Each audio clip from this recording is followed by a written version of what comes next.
Hey guys, don't forget to click on the subscribe button and click on this bell button to get all updates about e-commerce, startups, news, reviews, unboxing and everything about online shopping. नमस्कार दोस्तों, मैं सुनील आपका host and दोस्त from Ecom take का तड़का। और दोस्तों आज का सब्जेक्ट हमारा है अबाउट मार्केटिंग स्किल्स। तो दोस्तों इसलिए आज हम लेके आए हैं about 10 top tips to increase your sales on Amazon and Flipkart by almost 100%। मुझे पता है मैं कितना भी कहूँ, कितने भी अच्छी बातें करूँ, कितनी भी बुरी बातें करूँ about Amazon and Flipkart, online में तो सेल्स लोग करने ही वाले हैं। बहुत सारे लोग करने ही वाले हैं। कुछ लोग डिसकंटिन्यू कर देंगे जब उनसे नहीं हो पाएगा। बट इन केस अगर आप कंटिन्यू करना चाहते हैं, अमेजॉन में और फ्लिपकार्ट में सेल नहीं आ रहा है, प्लीज़ ये 10 पॉइंट्स समझ लीजिए। क्योंकि दोस्तों आप भी जानते हैं कि सब चीज़ें समझाने वाले बहुत ही कम लोग हैं यूट्यूब में जो पूरा ओपन में डिटेल में आपको बता सकेंगे। ठीक है, तो ये 10 टॉप टिप्स बोलने में भी थोड़ा जीभ हकला जाती है, समझ लीजिए। ठीक है, वीडियो को एंड तक देखिए तभी समझ में आएगा, वरना बीच में 1-2 पॉइंट आपने छोड़ दिए तो फिर आप वही ऑनलाइन बिजनेस करने का फिर कोई मतलब नहीं रहेगा। और ये 10 टिप्स जो है, ये 10 टिप्स जो हैं, इसमें से अगर आपने 50% भी किया ना तो भी बहुत है। 50%, 100% तो आप नहीं कर पाएंगे। बहुत कम लोग ऐसे होंगे जो 100% करते होंगे, और वो जो लोग कर रहे हैं वो टॉप 5% अमेजॉन में आते हैं एज अ सेलर। 95% लोग नहीं कर पाते हैं। वही सारी चीज़ें मैं आपको आज बताने वाला हूँ कि वो 10 पॉइंट्स कौन से हैं जो लोग 100% फॉलो करते हैं। मैं भी नहीं कर पाता हूँ, ऑब्वियसली मेरे लिए भी बहुत मुश्किल है, इसलिए मैं भी टिक नहीं पाया अमेज़ॉन पे। लेकिन अगर आप कर रहे हैं, करना चाहते हैं, इसको फॉलो करिए तो आपके लिए अमेज़ॉन का सक्सेस पाथ जो है वो बहुत ही ऊपर रहेगा। तो दोस्तों सबसे पहली चीज़ यहाँ पे आती है प्रमोशंस। आज के ज़माने में अगर आप प्रमोशन मार्केटिंग नहीं करेंगे प्रोडक्ट्स की तो आपके प्रोडक्ट्स जल्दी नहीं बिकेंगे। क्योंकि कहते हैं ना लोग कि जो दिखता है वही बिकता है। ठीक है, तो आपके प्रोडक्ट्स को दिखाना पड़ेगा। अमेज़ॉन का जो नॉर्मल एल्गोरिदम है उसके बेसिस पे अगर आप काम करेंगे तो आपकी लिस्टिंग टॉप में आने से रही। क्योंकि कंपटीशन बहुत ज़्यादा है। जैसे गूगल में कंपटीशन कीवर्ड का कैसे ज़्यादा रहता है, यहाँ पर भी सेम टू सेम वही रहता है। कंपटीशन बहुत ज़्यादा है, ऊपर रैंकिंग नहीं आएगी, इसलिए आपको प्रमोशंस रन करने पड़ेंगे। लेकिन प्रमोशंस कौन से प्रोडक्ट पे रन करना है वो भी थोड़ा समझ लीजिए। प्रमोशन आप उस प्रोडक्ट पे रन मत करिए जिस प्रोडक्ट पे ऑलरेडी बहुत कंपटीशन है और आपकी प्राइस बेस्ट नहीं है। क्योंकि अगर आपकी प्राइस बेस्ट नहीं है, भले ही वो वहाँ पे क्लिक करेगा, आपके पैसे कटेंगे, लेकिन प्रोडक्ट आपसे नहीं खरीदेगा। प्रोडक्ट आपको चाहिए यूनिक प्रोडक्ट्स के लिए आप क्या कर सकते हैं। चाइना में देखिए बहुत सारे एग्जीबिशंस होते हैं, एक्सपोज होते हैं, वहाँ पे बहुत सारे यूनिक प्रोडक्ट्स आपको देखने मिलेंगे जो इंडिया में आते नहीं है जल्दी। या फिर कोई ऐसी प्रोडक्ट, अगर आपके चाइना में बहुत सारे सप्लायर्स हैं, ऐसी प्रोडक्ट मंगवाइए, खुद रिसर्च करिए यहाँ पे कि वो प्रोडक्ट्स बिक रहा है कि नहीं बिक रहा है। रिसर्च करने के 2 टूल है जिसके बारे में हम बात करेंगे यहाँ पे लास्ट पॉइंट में, जंगल स्काउट और AMZ ब्लास्ट। नाम पहली बार सुना है, कोई बात नहीं, डिस्क्रिप्शन में लिंक मैंने दे रखी है, आप वहाँ से जाके चेक कर सकते हैं। ये टूल्स आपको हेल्प करते हैं समझने के लिए कि वो प्रोडक्ट में सेल आ रहा है कि नहीं आ रहा है, अगर वो अमेज़न में ऑलरेडी बिक रहा है। ठीक है, फ्लिपकार्ट के लिए ऐसा कोई टूल नहीं है। प्रोडक्ट एनालिसिस करना बहुत ज़रूरी है। आज जितनी भी कंपनीज बड़ी बड़ी आप देख रहे हैं वो सब प्रोडक्ट एनालिसिस करती हैं, टेस्टिंग करती हैं, उसके बाद प्रोडक्ट को लॉन्च करती है। हम क्या करते हैं, डायरेक्ट मैदान में आ जाते हैं, अखाड़े में हड़ला, और धीरे धीरे जो है वो हवा निकलने लग जाती है। एनालिसिस प्रोडक्ट का करना बहुत ज़रूरी है। अगर आपको 2000-3000 रुपये हर महीने ज़्यादा एक्सपेंसिव लग रहे हैं प्रोडक्ट एनालिसिस करने में, तो आप खुद ही इमेजिन करिए कि आप लंबा कैसे टिक पाएंगे। अगर आप ऐसे प्रोडक्ट एनालिसिस टूल्स में इन्वेस्ट नहीं कर पा रहे हैं, 2000-3000 रुपये भी मंथली एक्सपेंस नहीं कर पा रहे हैं, तो आप ऑनलाइन बिजनेस में टिक कैसे पाएंगे वो आप खुद सोचिए। कर पाएंगे? नहीं कर पाएंगे। तो ये टूल्स के बिना ज़िंदगी अधूरी है। इन अमेज़ॉन फ्लिपकार्ट में, वैसे देखिए अमेज़ॉन का अगर रिसर्च आप करेंगे तो फ्लिपकार्ट में भी ऑलमोस्ट सेम ही होगा, मोर और लेस सेम ही होगा। तो यहाँ पे कहने का मतलब ये है कि यूनिक प्रोडक्ट्स आपके पास होना चाहिए और उसका आप प्रमोशन रन करिए, इंटरनल प्रमोशन, एड प्रमोशंस। ठीक है, एडवर्टाइजमेंट्स। दूसरा पॉइंट, एक्सटर्नल प्रमोशंस। अब external promotions according to the Flipkart and Amazon policy it's prohibited. लेकिन अगर आप जो लिंक प्रोवाइड कर रहे हैं उसको अमेज़ॉन के स्टोर पे या फ्लिपकार्ट के स्टोर पे रीडायरेक्ट करेंगे क्लाइंट्स को तो कोई इशू नहीं है। अगर आप खुद की वेबसाइट की लिंक देंगे तो ही यहाँ पे इश्यू आता है। तो ये भी आप कर सकते हैं। लेकिन जैसे कि मैंने पहले पॉइंट पे कहा, प्राइस अच्छी होनी चाहिए, प्रोडक्ट यूनिक होना चाहिए, तो फिर कन्वर्जन रेट जो है वो बहुत ज़्यादा रहेगा और बाउंस रेट भी कम रहेगा। तीसरा पॉइंट है दोस्तों, यहाँ पर ज़्यादातर लोग मार खा जाते हैं और वो है सेट ऑफ प्रोडक्ट्स। बहुत सारे प्रोडक्ट्स ऐसे होते हैं जिसका आप कॉम्बोज बना सकते हैं, कॉम्बिनेशन, ठीक है।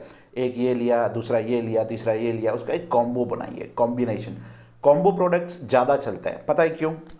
क्योंकि उसमें प्राइस कंपैरेटिवली कम हो जाती है in terms of shipping, overall prices भी कम हो जाते हैं, क्योंकि आप जितने ज़्यादा प्रोडक्ट्स बिकेंगे कॉम्बो में, आप उतने प्राइजेस और थोड़े कम कर सकते हैं। वैल्यू प्रोडक्ट की थोड़ी बढ़ने लगती है तो आप थोड़े डिस्काउंट एडिशनली उसमें दे सकते हैं। तो कॉम्बोज ट्राई करिए, जैसे कि एयरफोन है, ठीक है, ये ब्लूटूथ एयरफोन है, इसके साथ आपने एक और कॉम्बो बना के डाल दिया, जैसे कि नॉर्मल एयरफोन, कोई भी एक बेसिक एयरफोन का कॉम्बो, ये नहीं चला तो वो चल जाएगा। मतलब किसी को क्या होता है कि यार दोनों ले लेते हैं, ठीक है, कभी कभी इसमें बैटरी खत्म हो गई तो ये भी यूज़ कर लेंगे। तो ऐसे बहुत सारे कॉम्बोज आप कर सकते हैं, कॉम्बोज करने में कोई बुराई नहीं है, ठीक है। पैसे एक्स्ट्रा आपके लिस्टिंग के लगेंगे, दैट्स इट, ठीक है। अगर आप मटेरियल एफबीए में भेज रहे हैं तो वहाँ पे आपकी इन्वेंट्री ब्लॉक हो जाएगी, बट अगर आप सेल्फ शिप कर रहे हैं तो combos is the ultimate thing. चौथा पॉइंट है दोस्तों, शो मोर डिस्काउंट। अगर आपके खुद के प्राइवेट लेवल ब्रांड्स हैं तो वहाँ पे आप डिस्काउंट थोड़ा ज़्यादा दिखाइए। मेंटालिटी, इंडियन लोगों की मेंटालिटी है, मेरी आपकी सबकी, जहाँ पर भी डिस्काउंट ज़्यादा दिखता है तो तालियां बजाने लगता है भाई। 80% डिस्काउंट, इमेजिन रिएक्शन, 80% डिस्काउंट, इतना डिस्काउंट, वाओ, ये शायद फिर नहीं मिलेगा, ले लो। तो आप सोचेंगे ये कौन ऐसे करेगा यार, ये तो एकदम पागलों जैसी बातें कर रहा है। लेकिन इंडिया में दोस्तों बहुत सारे ऐसे लोग हैं जो पहली बार अमेज़ॉन में आते हैं, पहली बार शॉपिंग करने आते हैं, उनको डिस्काउंट दिखता है। उसमें भी एक फीचर होता है कि सॉर्टिंग वाया मैक्सिमम डिस्काउंट। तो आपका मैक्सिमम डिस्काउंट में जब आएगा नाम, तब आप इमेजिन करिए कि उसकी साइकोलॉजिकल इफेक्ट क्या आएगी, पॉजिटिव आएगी कि नेगेटिव आएगी। पैसा जो है, एमआरपी जो है, आप ज़्यादा रख सकते हैं, प्राइवेट लेवल ब्रांड में आप कर सकते हैं, ये छूट है, तो ये ट्राई आप कर सकते हैं। पांचवा पॉइंट है दोस्तों, गिव फ्री गुडीज़। कुछ गिफ्ट वगैरह फ्री में दे दीजिए, कुछ सस्ता सस्ता, ठीक है। जैसे आप कोई चश्मा खरीद रहा है तो चश्मे के साथ आपने आईफोन दे दिया, ऐसा तो कोई नहीं करेगा, लेकिन आईफोन के साथ आपने चश्मा दे दिया, ऐसा तो कर सकते हैं ना। तो that is called customer delight. तो एक बहुत ही हाई वैल्यू प्रोडक्ट है, उसके साथ कुछ आपने लो वैल्यू प्रोडक्ट दे दी, कस्टमर खुश, मज़ा आ जाएगा कस्टमर, अरे वाह कौन सेलर है ये, याद रखेगा आपको एज ए सेलर, रिव्यू भी देगा शायद पॉजिटिव, ठीक है। लेकिन ऐसा ना हो कि एक प्रॉब्लम भी आता है कि बहुत सारे लोग जो होते हैं वो फ्री गुडीज़ रख लेते हैं और बाकी का सामान रिटर्न कर देते हैं। तो ये तो लाइफ टाइम चलता रहेगा, इसका कोई सोल्यूशन नहीं है। बट फ्री गुडीज़ देने की अगर आप में हिम्मत हो तो आप फ्री गुडीज़ दीजिए, क्योंकि वो कस्टमर याद रखता है कि भाई एक चीज़ सामान फ्री में मिला, इसी सेलर से मंगवाएंगे, नेक्स्ट टाइम यही हमको फ्री में देगा, फिर कुछ ना कुछ नया आएगा, चलो इसी सेलर से मंगवाते हैं। समझ गया टेक्निक। सिक्स्थ पॉइंट है दोस्तों यहाँ पे, इम्प्रूव एसईओ एंड ऑप्टिमाइजेशन। ये अगर आप एडवर्टाइजमेंट्स वगैरह नहीं करना चाहते हैं, एसईओ और ऑप्टिमाइजेशन इंप्रूव करना बहुत ज़रूरी है। वो कैसे होगा? जो भी प्रोडक्ट का आप लिस्टिंग करते हैं उसका इमेज क्वालिटी सुपर होना चाहिए, सुपर से भी ऊपर होना चाहिए।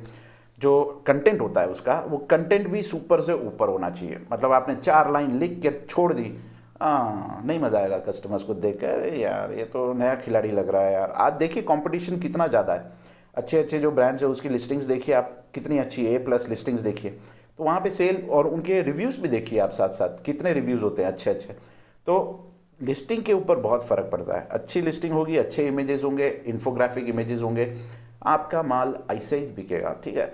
जैसे एग्जांपल, आपकी दुकान है, आप दुकान खोल के बैठे हैं, ठीक है। अब दुकान के अंदर सारा सामान बिखरा हुआ पड़ा रहेगा, कोई दुकान में घुसेगा तो क्या करेगा? ऐसे मुंडी हिला के थोड़ा देखेगा और उतना ही स्पीड से भागेगा जितना स्पीड से आया था। उसको पता चल जाएगा कि यहाँ पे कुछ गोलमाल है भैया, कुछ ठिकाना नहीं है, ये जैसे तैसे सामान बेच रहा है। प्रेजेंटेशन होना बहुत अच्छा है।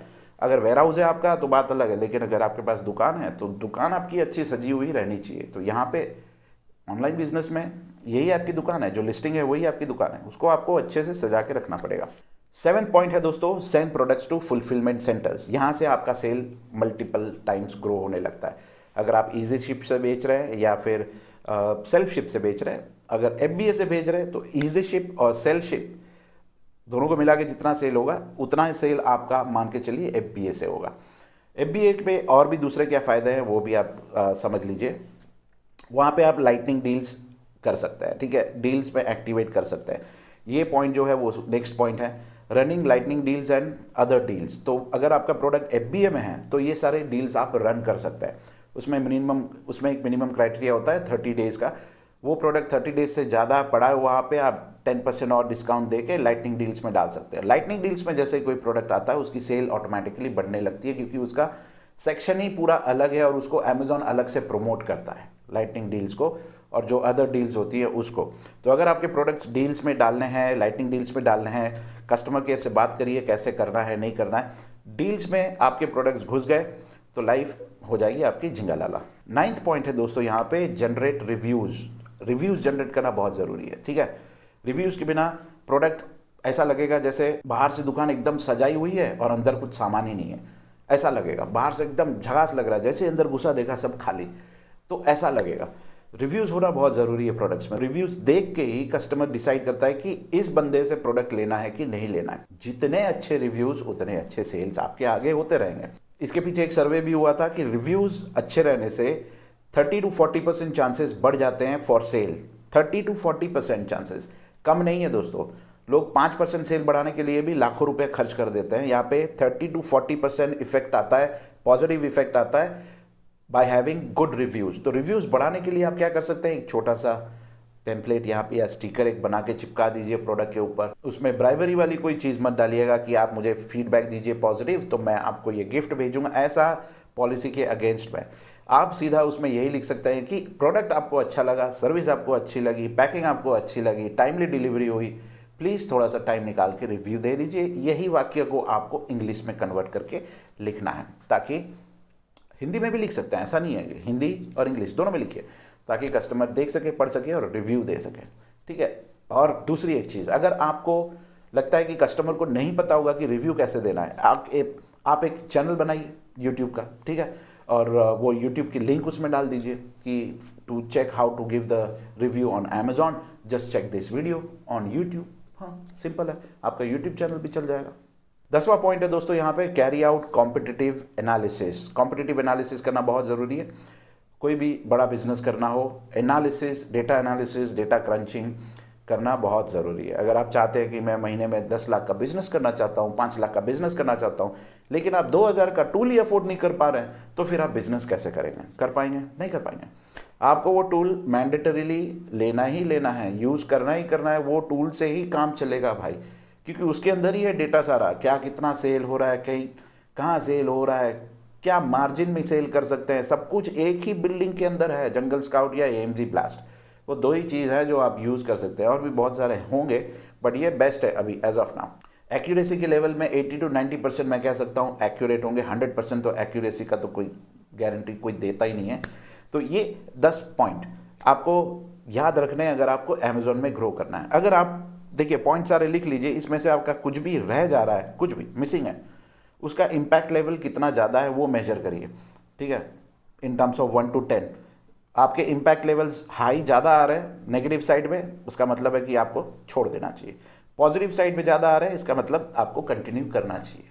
सिंपल सी बात है। मेरे नेगेटिव साइड में बहुत ज़्यादा आ रहे थे, मैंने छोड़ दिया, सिंपल सी बात है, वो भी काफ़ी टाइम पहले।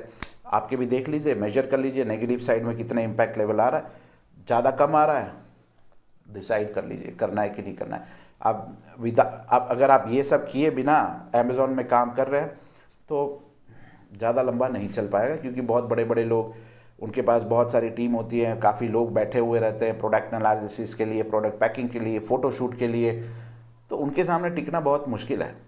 ओके, सो दैट्स इट दोस्तों। आज के वीडियो में इतना ही कहना चाहूँगा। वीडियो पसंद आए तो लाइक शेयर सब्सक्राइब करना मत भूलिएगा, और दोस्तों हमारे चैनल में फर्स्ट टाइम आया है तो सब्सक्राइब किए बिना मत जाइएगा। द रिक्वेस्ट है, आप जा भी सकते हैं। That's it, thank you, take care, God bless you all, bye bye.